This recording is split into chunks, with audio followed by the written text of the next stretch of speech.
Hi guys, welcome to my YouTube channel major chemistry zone. काफी दिन हो गए हैं वीडियो अपलोड किए हुए, तो हम इलेक्ट्रोकेमिस्ट्री के पार्ट नंबर 2 की ओर मूव करेंगे।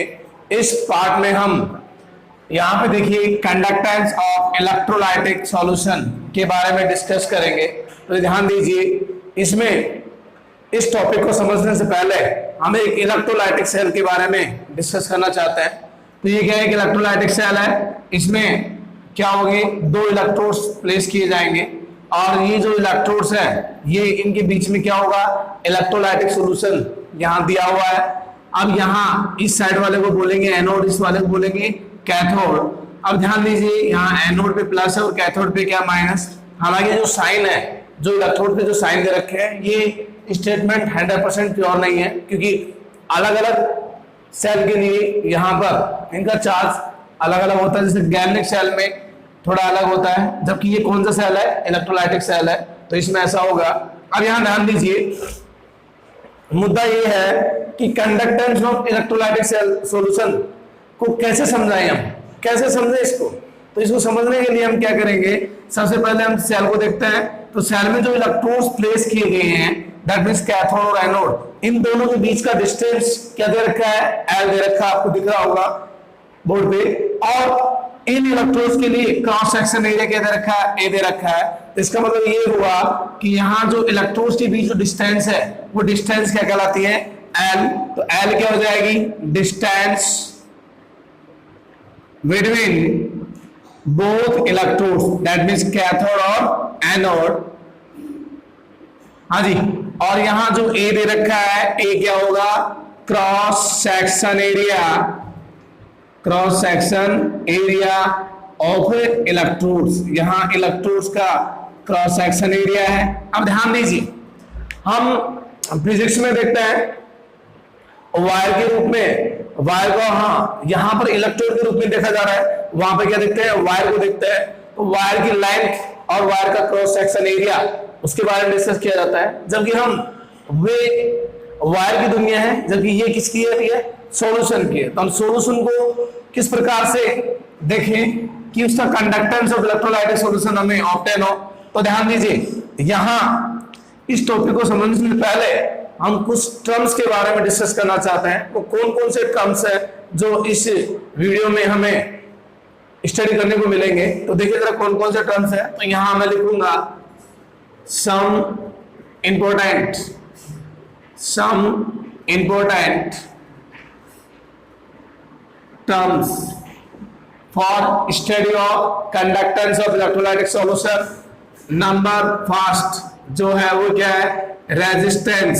उसे क्या बोलेंगे, रेजिस्टेंस। ये हम इसके बारे में बहुत पहले से जान चुके हैं। इसके बाद में क्या है, रेजिस्टेंस के बाद में क्या है, कंडक्टेंस। ये रेजिस्टेंस का जस्ट क्या होता है, रेसिप्रोकल होता है, इनवर्स होता है। थर्ड नंबर पे क्या है, रेजिस्टिविटी। रेजिस्टिविटी या इसे और नाम दिया जाता है, वो क्या है, स्पेसिफिक रेजिस्टेंस। इसे बोलेंगे स्पेसिफिक रेजिस्टेंस। हाँ जी। नंबर फोर्थ पे क्या है, कंडक्टिविटी। हाँ जी, कंडक्टिविटी। और इसका दूसरा नाम है वो क्या है, स्पेसिफिक कंडक्टेंस। Specific conductance. हाँ जी। नंबर 5 क्या है, सेल कांस्टेंट। सेल कांस्टेंट, इसे सेल कांस्टेंट बोला जाए। और नंबर 6 जो है वो क्या है, मोलर कंडक्टिविटी। इसे क्या बोलेंगे, मोलर कंडक्टिविटी। Molar conductivity. और नंबर 7 पे जो है वो है equivalent conductivity.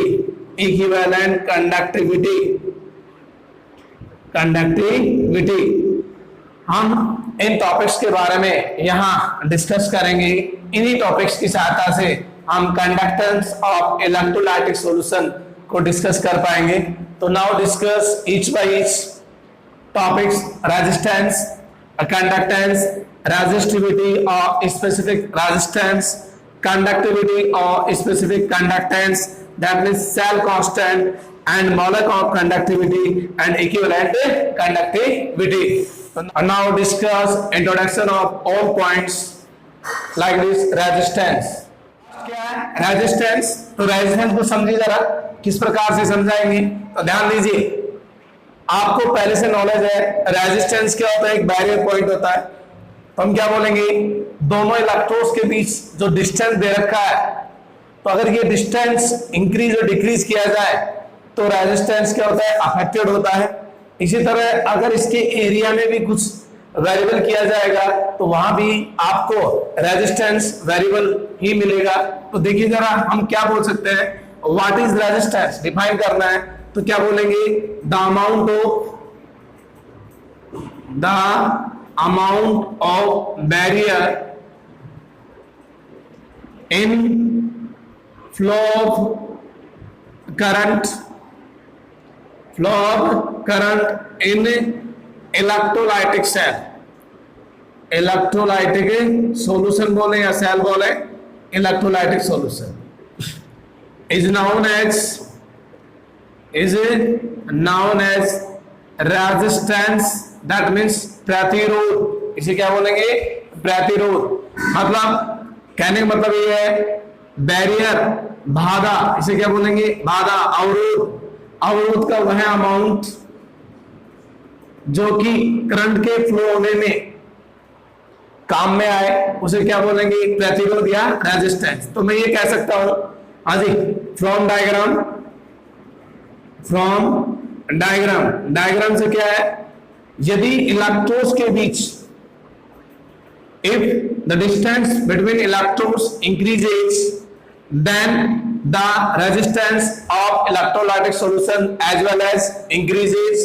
That means R is directly proportional to length between both electrodes, but R inversely proportional to cross section area. Cross section area क्या होता है भैया, इनवर्स होता है। तो हम क्या लिख सकते हैं, from equation number first and equation number second, तो क्या हो जाएगा, R proportional to L by A। तो यहां हम देखते हैं नियम ये है, प्रोपोर्शनल टू को यहां से अगर रिमूव करना है तो एक new constant, that means rho L by A। तो यहां हम देख के बता सकते हैं कि जो रेजिस्टेंस है वो रेजिस्टेंस किसके बराबर होगा, तो रेजिस्टेंस इक्वल टू रो यहाँ पे क्या है, रेजिस्टिविटी, और L बाई A क्या है, सेल कांस्टेंट। अभी हम आपको बता देंगे। तो यहाँ पे देखिए R is equal to rho L by A, जो आपको दिया हुआ है उसके बारे में हम बता रहे हैं ये क्या क्या है। तो R क्या है, रेजिस्टेंस है, रो क्या है, रेजिस्टिविटी, ये इसे क्या बोलेंगे, इसे बोलेंगे स्पेसिफिक रेजिस्टेंस। और जो L है वो क्या है, लेंथ या distance between both electrodes, that means cathode and anodes.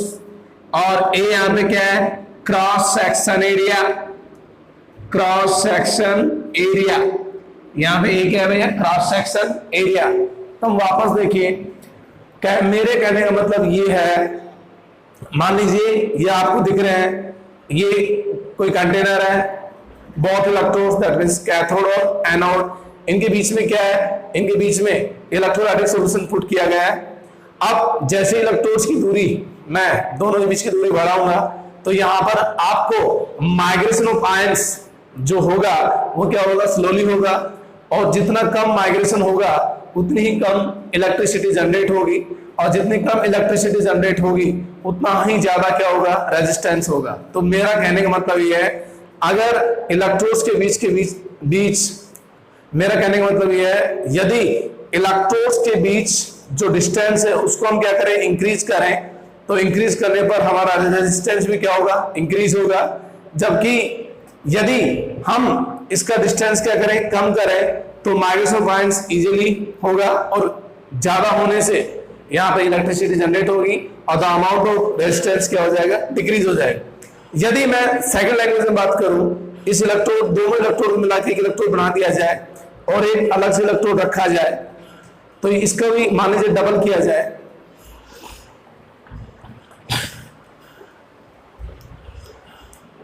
हाँ जी, मैं सेकंड लैंग्वेज में बात करूं, यदि इलेक्ट्रोड्स का एरिया बढ़ा दिया जाए, देखिए इलेक्ट्रोड्स का एरिया बढ़ा दिया गया है, जैसे जैसे इलेक्ट्रोड्स का एरिया बढ़ेगा वैसे वैसे रेजिस्टेंस क्या हो जाएगा, कम हो जाएगा। तो मेरा कहने का मतलब ये है जो रेजिस्टेंस है वो लेंथ ही क्या होता है, डायरेक्टली प्रोपोर्शनल टू होता है, और जबकि क्रॉस सेक्शन एरिया क्या होता है, इनवर्स होता है।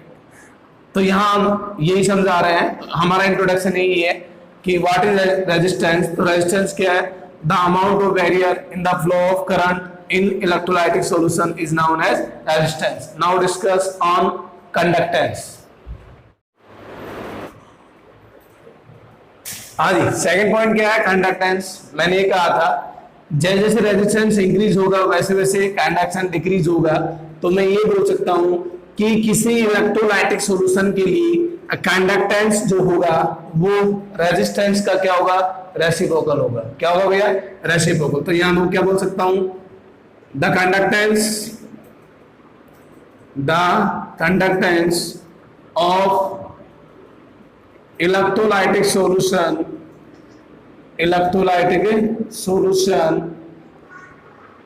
is defined the reciprocal of resistance।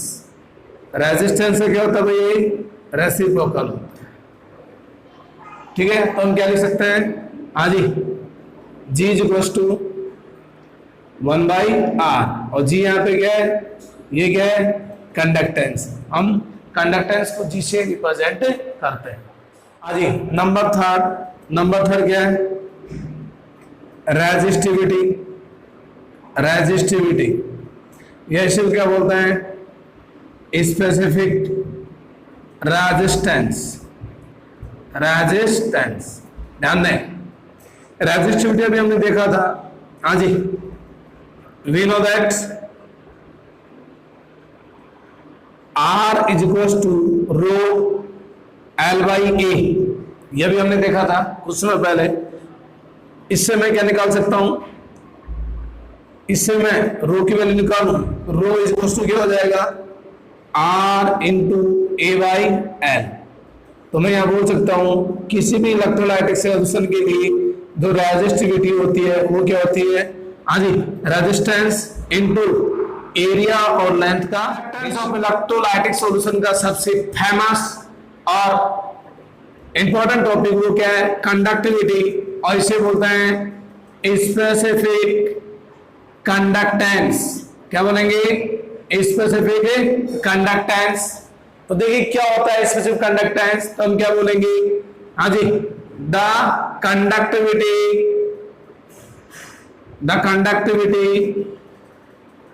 Of electrolytic solution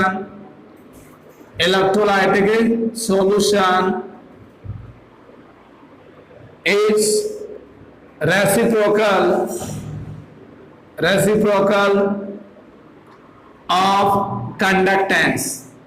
conductance का क्या होता है, रेसिप्रोकल होता है।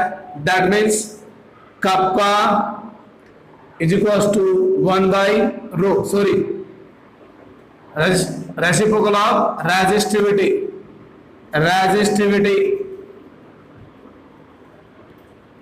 तो वो क्या हो जाएगा, हाँ जी, कप्पा इज इक्वल टू 1/ρ।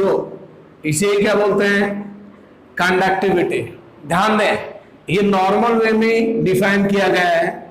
हमें तो इलेक्ट्रोलाइटिक सेल में सॉल्यूशन का यूज करते हुए कंडक्टिविटी को डिफाइन करना है। और देखिए किस प्रकार से हम इसको डिफाइन करेंगे, हम इस टॉपिक पे आएंगे कुछ ही समय में, इसी वीडियो में डिस्कस करने वाला है। तो कप्पा क्या होता है, कंडक्टिविटी, और ये किसके बराबर है, 1/ρ के। नेक्स्ट जो आपका टॉपिक है वो क्या था, सेल कांस्टेंट। क्या था, सेल कांस्टेंट। तो ध्यान दीजिए, सेल, किसी इलेक्ट्रोलाइटिक सेल का सेल कांस्टेंट वो क्या होता है, G star is equal to conductivity, हाँ जी, डिवाइड बाई कंडक्टेंस। कंडक्टिविटी और कंडक्टेंस का क्या होता है, रेशियो होता है तो हम देखिए जरा इसको ड्राई करते हैं। कंडक्टिविटी क्या होती है, कप्पा डिवाइड बाई जी क्या है, जी है कंडक्टेंस। अब मैं यहाँ इनकी वैल्यू पुट करूंगा, तो वैल्यू पुट करूंगा, देखिए जरा, यदि मैं दोनों को सेम मान लूं, कंडक्टिविटी और कंडक्टेंस दोनों का मान अगर सेम माना जाए, इनकी वैल्यू सेम मानी जाए, तो जो आपको सेल कांस्टेंट जो प्राप्त होगा वो भी क्या होगा, सेम ही होगा। तो मैं यहाँ क्या लिख सकता हूँ, G star is equal to kappa क्या होता है 1/रो, हाँ जी, इनटू आर, ये क्या है, जी क्या होता है 1/r, तो आर ऊपर हो जाएगा, ये क्या है नीचे, क्योंकि जी क्या होता है भैया 1/r होता है। सभी को समझ में आ रहा होगा, ऐसे कोई स्टूडेंट नहीं जिससे समझ में नहीं आ रहा है, सभी ऑनर स्टूडेंट्स हैं। तो यहाँ पे क्या हो जाएगा, जी स्टार सभी स्टूडेंट्स नौजवान हैं, देश के लिए कुछ ना कुछ करने के लिए तैयार है। रो की वैल्यू मैंने बताई थी, रो की वैल्यू क्या होती है 1/r इंटू L/A, हाँ जी, into R divide by 1, R से कट R, तो मैं क्या लिख सकता हूं, G star is equal to L/A। तो किसी भी इलेक्ट्रोलाइटिक सेल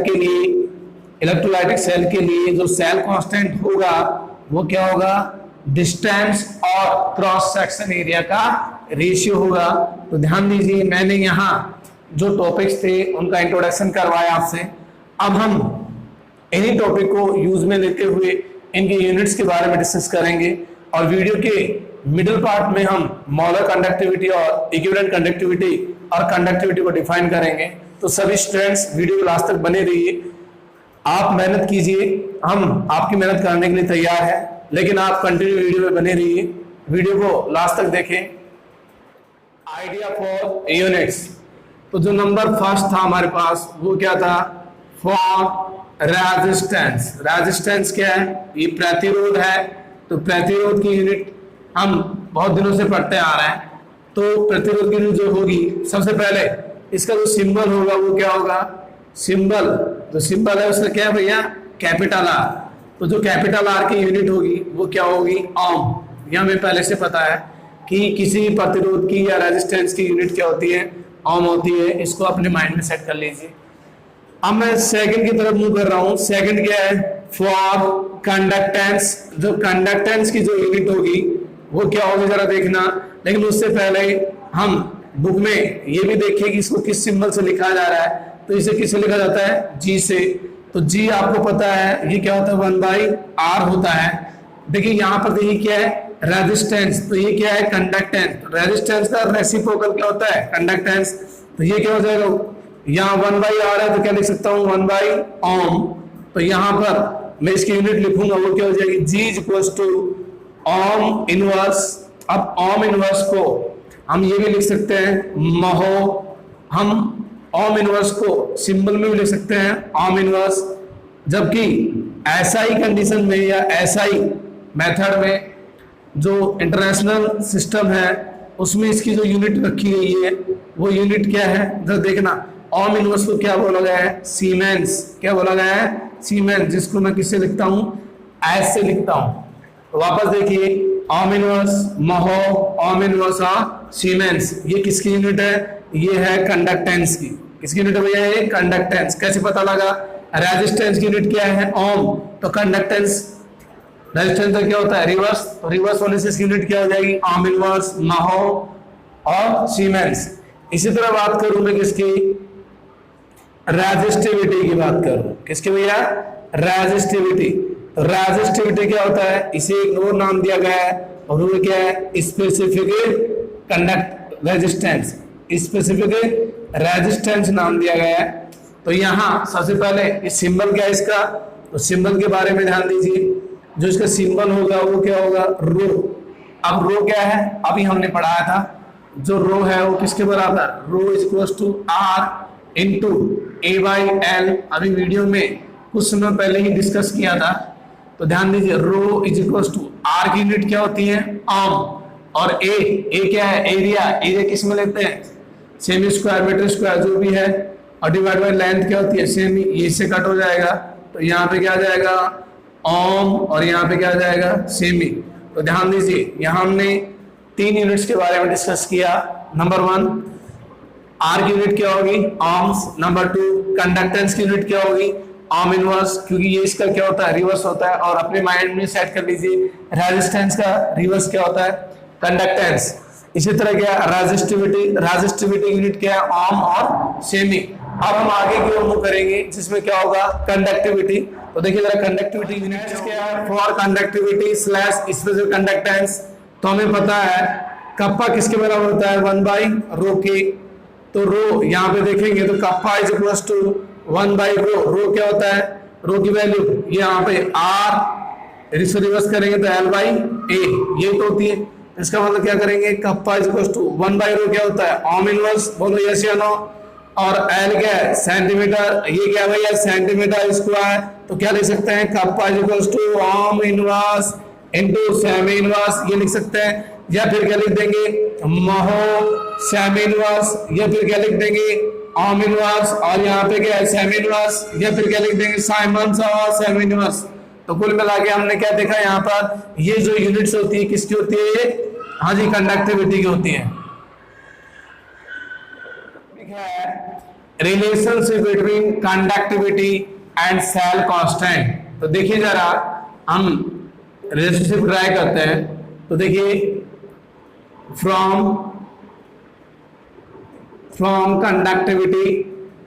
कंडक्टिविटी की सहायता से, हाँ जी क्या हो जाएगा, कप्पा इज इक्वल टू क्या हो जाएगा, 1/ρ। और रो के बारे में आप जानते हैं, रो क्या है, रेजिस्टिविटी क्या होती है, R इंटू, बोलिए जरा, A/L। तो मैं क्या लिख सकता हूं, कप्पा इज इक्वल टू 1/, ये वैल्यू रखूंगा, R इंटू L/A। अभी आपने पढ़ा था कि kappa is equal to 1/R क्या होता है, G, हाँ जी, और L/A क्या होता है, G स्टार। तो यहाँ पे क्या हो जाएगा, kappa is equal to G star. Very famous formula for conductivity. तो मैं इसको अगर ड्राइव करूं तो क्या बोल सकता हूं, हाँ जी, conductivity is equal to conductance into cell constant.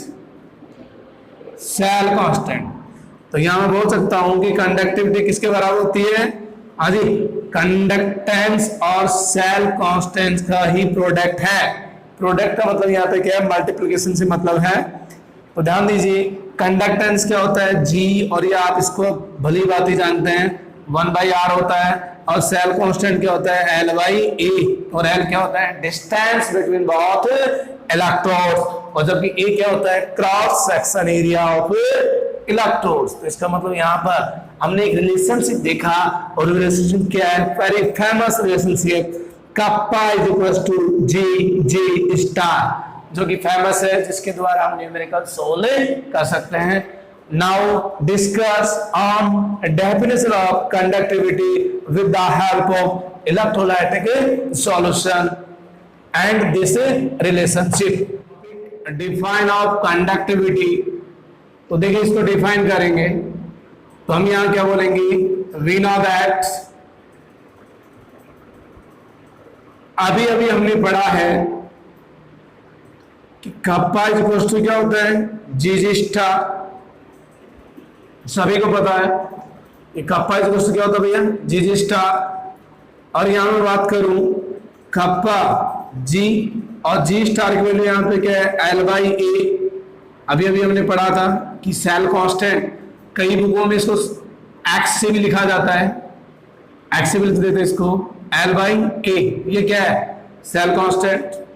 यदि मैं मानूं कि दोनों इलेक्ट्रोड्स के बीच का जो डिस्टेंस है वो क्या है, 1 सेंटीमीटर, और दोनों इलेक्ट्रोड्स के लिए क्रॉस सेक्शन एरिया मेरे अकॉर्डिंग माने तो ये क्या भैया, 1 सेमी स्क्वायर। जब लेंथ और एरिया दोनों को मल्टीप्लाई किया जाए तो एक न्यू टर्म्स जनरेट होता है, और जिसे क्या बोलते हैं, वॉल्यूम। तो मैं क्या बोल सकता हूं, 1 सेमी इंटू 1 सेमी स्क्वायर। और ये किसके बराबर होता है, 1 सेमी क्यूब। और जो 1 सेमी क्यूब है इसको एक नाम और दे सकते हैं, वो है 1 cc, और 1 cc किसके बराबर है, 1 ml के बराबर। मैं ये कह सकता हूं कि यहां बता रहा हूं आपको कि यहां सेमी क्यूब किसके बराबर है, cc क्या है, सेमी क्यूब, और 1 cc मतलब cc किसके बराबर हो, किसके, ml के। ये आप पॉइंट अपने माइंड में सेट कर लीजिए। तो ध्यान दीजिए, तो यहाँ जो वॉल्यूम आया है वो वॉल्यूम क्या है, V is equals to 1 semi cube is equals to 1 ml। तो बात ये है, अगर वॉल्यूम 1 ml रखा जाए, मतलब वैल्यू ऑफ लेंथ, जो डिस्टेंस बिटवीन इलेक्ट्रोड्स 1 सेंटीमीटर और cross section area 1 centimetre square, तो वॉल्यूम इज 1 ml या 1 centimetre cube.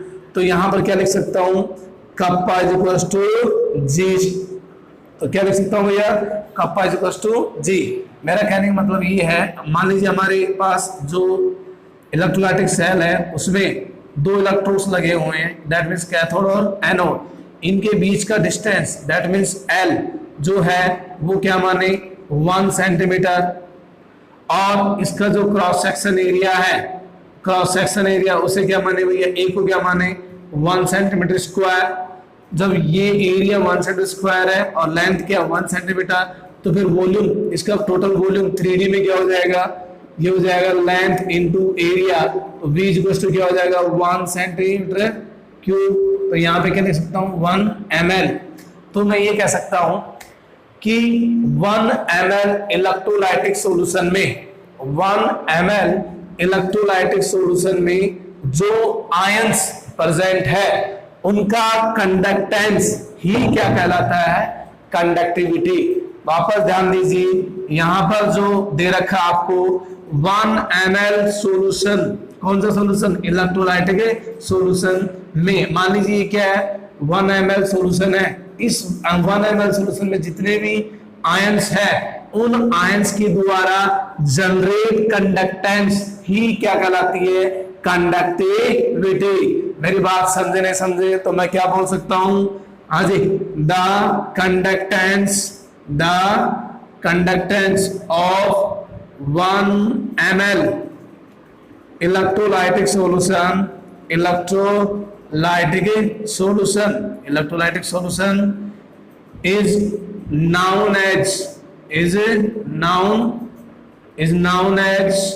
is known as conductivity. क्या कहलाएगी ये, कंडक्टिविटी। या फिर क्या बोल देंगे, स्पेसिफिक कंडक्टेंस। हाँ जी, क्या बोलेंगे इसको, स्पेसिफिक कंडक्टेंस। वापस ध्यान दें, आपने यहाँ देखा kappa is equal to G star, आपने डिस्टेंस और एरिया को यूनिटी में रखा, तो यहाँ वॉल्यूम किस में आया, यूनिटी में आया, और वो वहां पर गया 1 ml। तो 1 ml इलेक्ट्रोलाइटिक सॉल्यूशन में जितने आयंस होंगे उन्हीं आयंस के द्वारा जनरेट कंडक्टेंस ही क्या कहलाती है, कंडक्टिविटी। यहाँ तक किसी भैया बहन को कोई डाउट हो तो मेरे को कमेंट कर देना, मैं आपको समझा दूंगा वापस, आज ही विद कमेंट। तो ये था कंडक्टिविटी को डिफाइन करना। अब हम मोलर कंडक्टेंस और equivalent conductance that means molar conductivity और इक्विवेलेंट कंडक्टिविटी को मूव करेंगे। उससे पहले आप एक बार वीडियो को रिपीट कर लेना, क्योंकि वीडियो को 1-2 बार देखने पर आपको सभी टॉपिक क्या हो जाएंगे, क्लियर हो जाएंगे, और वीडियो को लास्ट तक बने रहिए। तो देखिए, मोलर कंडक्टिविटी को समझने से पहले हम एक इलेक्ट्रोलाइटिक सेल के बारे में डिस्कस करना चाहते हैं। तो देखिए, सेल यहाँ पर दिया हुआ है, इनमें इलेक्ट्रोड्स लगे हुए हैं, यहाँ जो आयंस है वो माइग्रेट कर रहे हैं up towards opposite electrode that means cathode और एनोड। यहाँ ये जो सॉल्यूशन दिया हुआ है वो इलेक्ट्रोलाइटिक सॉल्यूशन है। हमें मोलर कंडक्टिविटी को डिफाइन करना है, तो यहाँ जो सॉल्यूशन दिया जाएगा उसकी जो क्वांटिटी होगी क्या होगी, 1 मोल रखी जाएगी। और इस सॉल्यूशन के लिए हमें जो मोलरिटी है, मोलरिटी हमें गिवन है, और वो मोलरिटी क्या है, कैपिटल M। तो इस सॉल्यूशन के लिए जो हमें मोलरिटी दी हुई है वो क्या है, कैपिटल M। तो हमारे पास जब मोलरिटी हो और जब उसके मोल्स दिए हों तो हम इसकी सहायता से इस सॉल्यूशन का हम क्या निकाल सकते हैं, वॉल्यूम निकाल सकते हैं। क्या निकाल सकते हैं भैया, वॉल्यूम। तो यहाँ पर वॉल्यूम क्या होगा, तो ध्यान दीजिए, हमने कंडक्टिविटी में पढ़ा था, उसमें ये बताया था कि 1 ml इलेक्ट्रोलाइटिक सॉल्यूशन में जितने आयंस प्रेजेंट है उन्हीं आयंस के द्वारा जो इलेक्ट्रिसिटी जनरेट हो रही है वही क्या होती है, कंडक्टिविटी होती है। इसी प्रकार यहाँ पर आपको क्या दे रखा है, ये क्या है, मोलरिटी इक्वेशन में गिवन है इसकी मोलरिटी इस सॉल्यूशन की। तो यहाँ पे ध्यान दीजिए, जब मोलरिटी गिवन है और मोल्स गिवन है तो आप वॉल्यूम निकाल सकते हैं। तो देखिए जरा कैसे करेंगे। तो आपने सॉल्यूशन चैप्टर में कंसंट्रेशन की यूनिट पढ़ी होंगी जिसमें मोलरिटी, नॉर्मलिटी ऐसे कुछ था। तो हम क्या करेंगे, फ्रॉम हाँ जी मोलरिटी से करेंगे। देखिए जरा क्या हो जाएगा। हाँ जी, वी नो दैट, हम जानते हैं और पहले से जान रहे हैं क्या है, मोलरिटी इज इक्वल टू क्या होता है, number of solute divide by volume in litre. मैं वापस बता दूं आपको, जो मोलरिटी है उसको किस प्रकार डिफाइन करेंगे, the number of moles of solute which are present in 1 litre solution. कहने का मतलब ये है, विलेय पदार्थ के मोल की संख्या जो कि विलियन के 1 लीटर में प्रेजेंट है। That means the molarity of solution is defined the number of moles of solutes which are present in 1 litre solution. मैंने वही बोला है।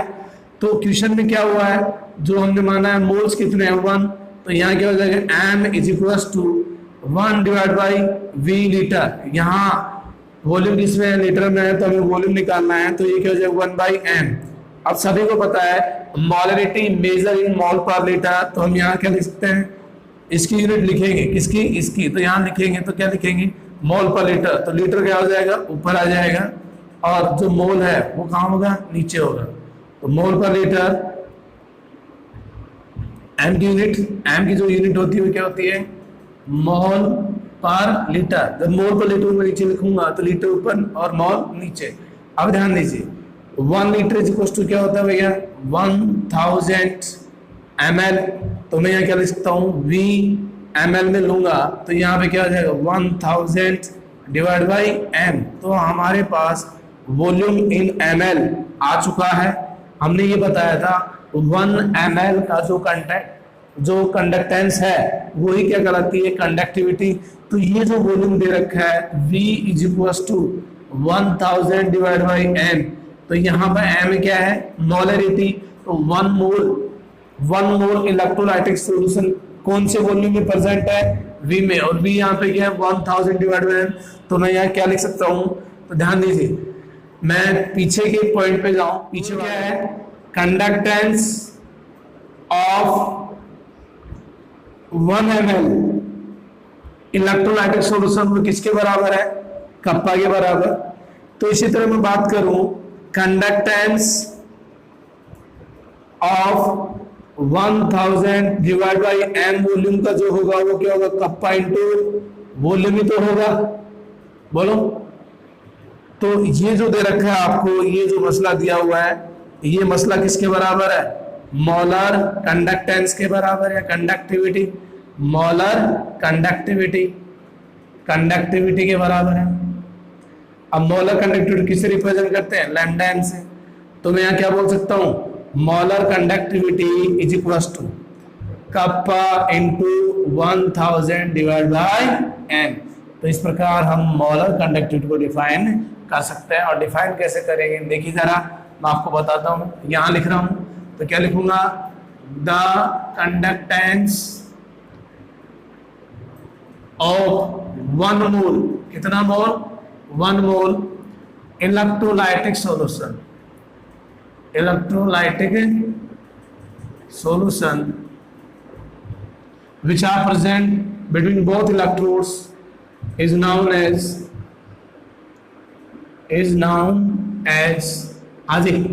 molar conductivity, हमने कंडक्टिविटी को डिफाइन किया तब हमने लिखा था 1 ml, जबकि यहाँ मोलर कंडक्टिविटी को डिफाइन करें तो यहाँ पे क्या लिख रखे हैं, 1 मोल। इसी प्रकार हम इक्विवेलेंट कंडक्टिविटी को भी डिफाइन कर सकते हैं। तो वीडियो क्लास टाइम कंडक्टिविटी तो ध्यान दीजिए, उसी प्रकार समझना है जिस प्रकार आपने पहले समझा था। तो यहाँ पर ध्यान दीजिए कि वही सॉल्यूशन दे रखा है इस सॉल्यूशन के लिए नॉर्मलिटी आपको गिवन है कैपिटल N, और यहाँ पर इलेक्ट्रोलाइटिक सॉल्यूशन वो क्या दिया गया है, 1 इक्विवेलेंट दिया गया है, 1 इक्विवेलेंट, ठीक है, वहां पर 1 मोल था, तो वहां यहाँ पर क्या हो जाएगा, इसको समझने के लिए हम क्या करेंगे, for normality, from normality, normality से क्या हो जाएगा, नॉर्मलिटी क्या होता है, तो किसी सॉल्यूशन के लिए नॉर्मलिटी को डिफाइन करना बड़ा आसान है, कैसे देखिए जरा। हाँ जी, नॉर्मलिटी क्या होती है, the number of equivalents of solute which are present in 1 liter solution is known as normality। और नॉर्मलिटी का जो इक्विवेलेंट वेट निकालेंगे वो किससे निकालेंगे, इक्विवेलेंट नंबर निकालेंगे किससे निकालेंगे, इक्विवेलेंट वेट से। तो देखिए जरा, नॉर्मलिटी क्या हो जाएगा, number of equivalents divide by litre, तो भाई वही तरीका, तो यहाँ कितने इक्विवेलेंट्स, 1, तो यहाँ पे क्या हो जाएगा, n इज इक्वल टू क्या हो जाएगा, 1 डिवाइड बाय v, किसमें, लीटर में, तो v को किसमें चेंज करना है, हाँ जी ml में, तो यहाँ नॉर्मलिटी की जो यूनिट होती है क्या होती है, इक्विवेलेंट पर लीटर, तो यहाँ पे क्या हो जाएगा, v is equal to 1/n into litre divide by equivalent, reverse हो जाएगा इसका, और जब इसकी वैल्यू यहाँ रखेंगे तो लीटर ऊपर जाएगा, और 1 लीटर इज इक्वल टू क्या होता है, 1 litre is equal to 1000 ml, तो मैं लिख सकता हूँ v is equal to 1000 divide by n, बोलो यस या नो, सेम वही है, जहाँ मोलरिटी वहां पे क्या है, नॉर्मलिटी, तो उसी लैंग्वेज में बात करें। हाँ जी बोलिए, कंडक्टेंस ऑफ 1 ml किसके बराबर है, कंडक्टिविटी, तो यहां पर क्या हो जाएगा, conductance of 1000 divide by n किसके बराबर है, conductivity into 1000 divide by n, तुम्हारा वॉल्यूम यहाँ पर जो आया वो क्या है, 1000 डिवाइड बाई n, तो वॉल्यूम आ चुका है। और ये जो लैंग्वेज है, यही लैंग्वेज क्या है भैया, इसी लैंग्वेज को क्या बोलेंगे, नॉर्मलिटी, क्या सॉरी इक्विवेलेंट कंडक्टिविटी, क्या बोलेंगे, इक्विवेलेंट कंडक्टिविटी, नाम से ही है, उसमें मोलर कंडक्टिविटी, उससे मोल आए थे, यहाँ पे क्या भैया इक्विवेलेंट, तो यहाँ पे इक्विवेलेंट कंडक्टिविटी हो जाएगी, इक्विवेलेंट कंडक्टिविटी, इक्विवेलेंट कंडक्टिविटी, जिसको हम किससे शो करते हैं, लैम्डा EQ से, तो मैं क्या लिख सकता हूँ, तो यहाँ मैं लिख सकता हूँ EQ is equal to kappa into 1000 divide by normality, बोलो यस या नो। मैं फास्ट पढ़ा रहा हूँ क्योंकि आप समझ जाओगे। हाँ जी, तो यहाँ पे देखिए ये किसके बराबर हो जाएगा भैया, kappa into 1000 divide by n के बराबर है, तो ये आपकी क्या है, इक्विवेलेंट कंडक्टिविटी है। तो इसको डिफाइन करना है तो कैसे करेंगे, तो देखिए जरा कैसे करेंगे। हाँ जी, तो इधर देखिए जरा, इसको डिफाइन कैसे करेंगे, तो क्या बोलेंगे, the conductance of one equivalent electrolytic solution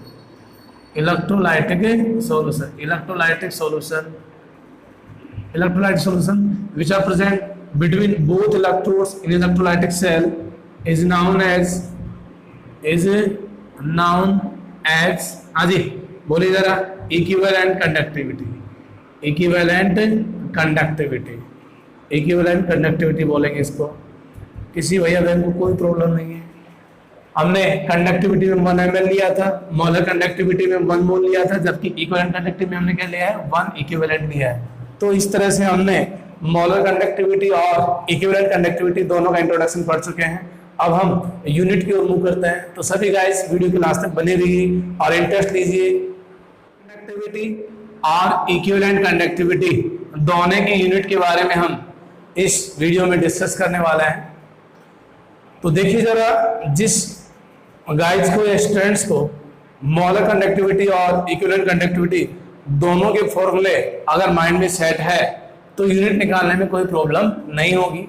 तो देखिए जरा, हम फर्स्ट लेते हैं फॉर मोलर कंडक्टिविटी। हम किसकी बात करते हैं भैया, molar conductivity.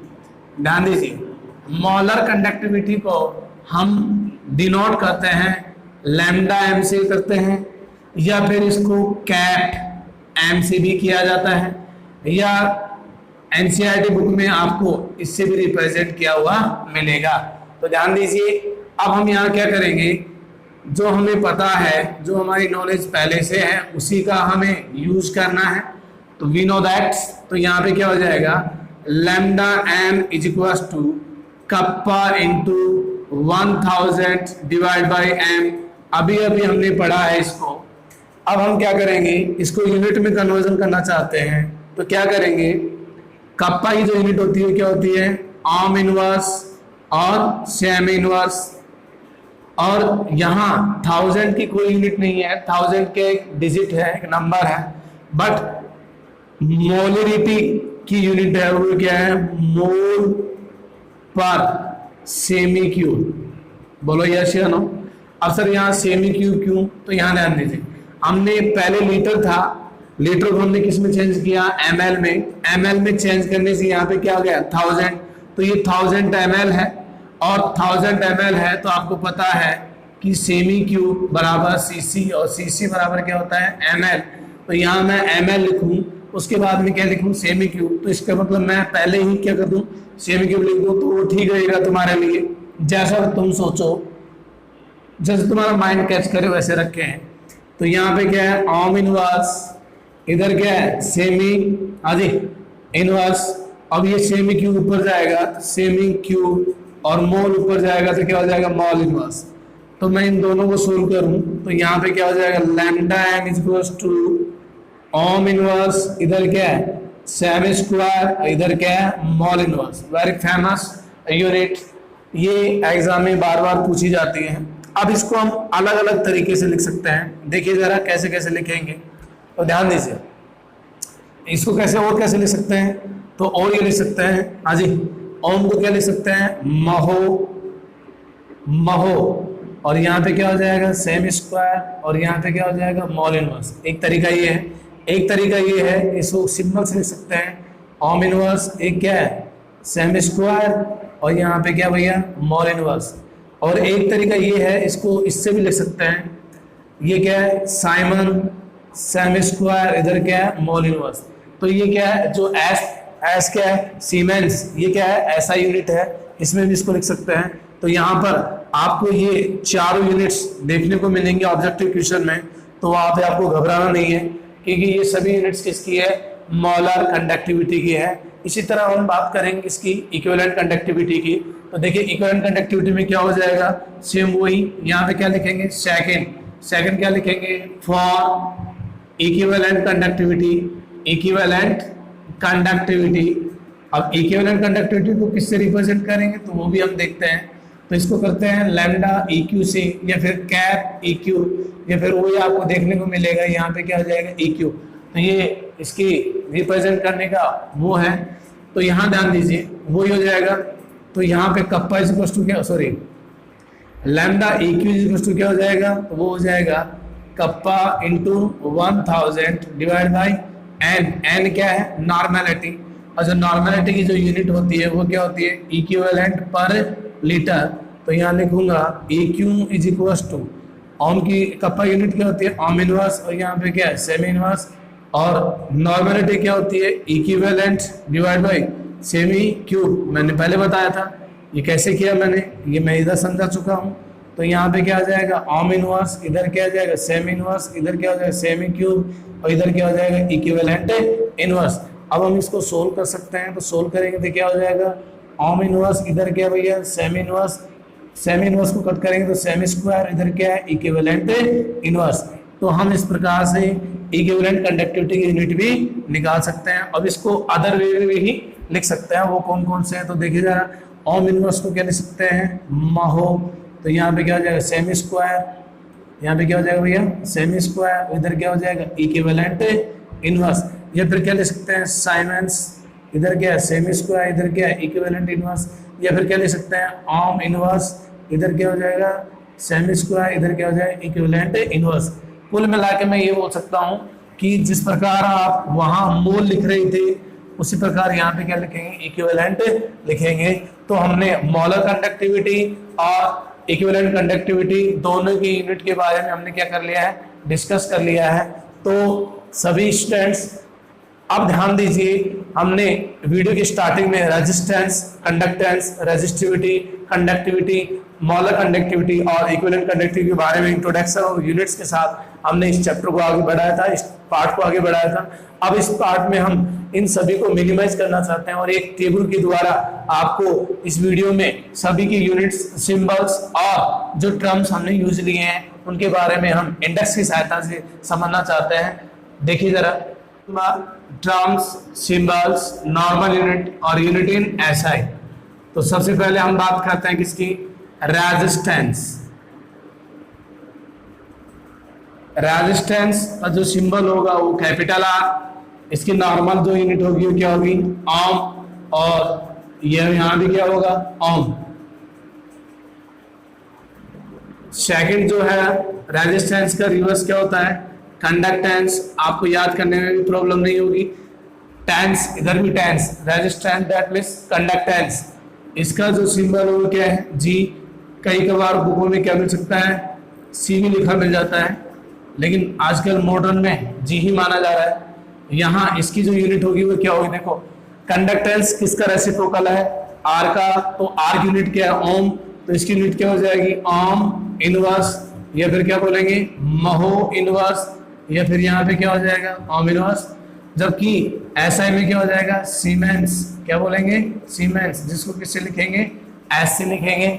Next number third क्या है? रेजिस्टिविटी। रेजिस्टिविटी, रेजिस्टिविटी को एक नया नाम दिया गया है और वो क्या है? Specific resistance. क्या नाम है? Specific resistance. तो स्पेसिफिक रेजिस्टेंस का जो सिंबल है वो क्या है? रो। इसे क्या बोलते हैं? रो। वो डिफेंस वाला रो नहीं है, यहाँ पे क्या? RH ओ, रो। हाँ जी, इसका जो यूनिट होगा वो क्या होगा? ओम। इसकी जो यूनिट होगी क्या होगी? ओम सेंटीमीटर। जबकि इधर क्या होगा? वो होगा ओम मीटर। ओम मीटर लिखा जाएगा, इसको ओम मीटर लिखा जाएगा। नेक्स्ट जो है नंबर 4, रेजिस्टिविटी का रिवर्स क्या होता है? कंडक्टिविटी। और कंडक्टिविटी का दूसरा जो नेम है वो क्या है? Specific conductance. तो स्पेसिफिक कंडक्टेंस को किससे लिखते हैं? कप्पा। किससे लिखेंगे भैया? कप्पा। और कप्पा की जो यूनिट होती है, जो रेजिस्टिविटी की यूनिट है उसका रिवर्स, तो यहाँ पे क्या हो जाएगा? ओम इनवर्स और सेम इनवर्स। क्या लिख सकते हैं? महो। और यहाँ पे क्या हो जाएगा? सेमी। जबकि इसको क्या लिखेंगे? Siemens metre inverse. क्या लिखेंगे? Siemens metre inverse. Next number 5, और 5 पे क्या है? Cell constant. क्या बोलेंगे? Cell constant. इसको किससे लिखते हैं? जी स्टार से। किससे लिखेंगे? जी स्टार से। तो यहाँ ध्यान दीजिए, इसको जी स्टार से लिखेंगे तो यहाँ पर क्या हो जाएगा? It is represented by G star. तो इसकी यूनिट हो जाएगी सेंटीमीटर इनवर्स, जबकि इसकी क्या हो जाएगी? Metre inverse. ऐसा में क्या बोलेंगे? मीटर इनवर्स बोलेंगे। तो देखिए जरा,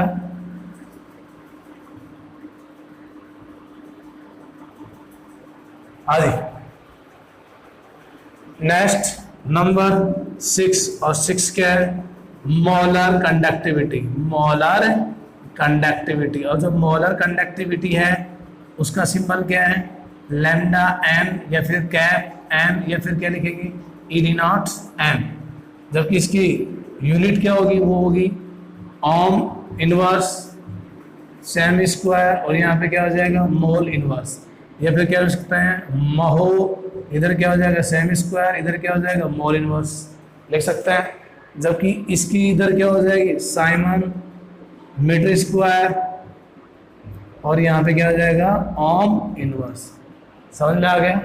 नेक्स्ट नंबर लास्ट वो है 7, और 7 क्या है? Equivalent conductivity. और इक्विवेलेंट कंडक्टिविटी क्या है? लैम्डा EQ, या फिर कैप। क्या बोलेंगे? कैप EQ, या फिर E0 EQ, ये बोल देंगे। और इसकी जो यूनिट होगी वो क्या होगी? Ohm inverse same square equivalent inverse, या फिर बोलेंगे महो सेमी स्क्वायर और इक्विवेलेंट इनवर्स। जबकि ऐसा में क्या हो जाएगा, सेमेंस, इधर क्या हो जाएगा मीटर स्क्वायर, और इधर हो जाएगा इक्विवेलेंट इनवर्स। तो इस तरह से हमने सभी की यूनिट्स और सिंबल्स देख लिए हैं जी। तो यहाँ ये वीडियो का टोटल कंक्लूजन है, रेजिस्टेंस आर जो भी है।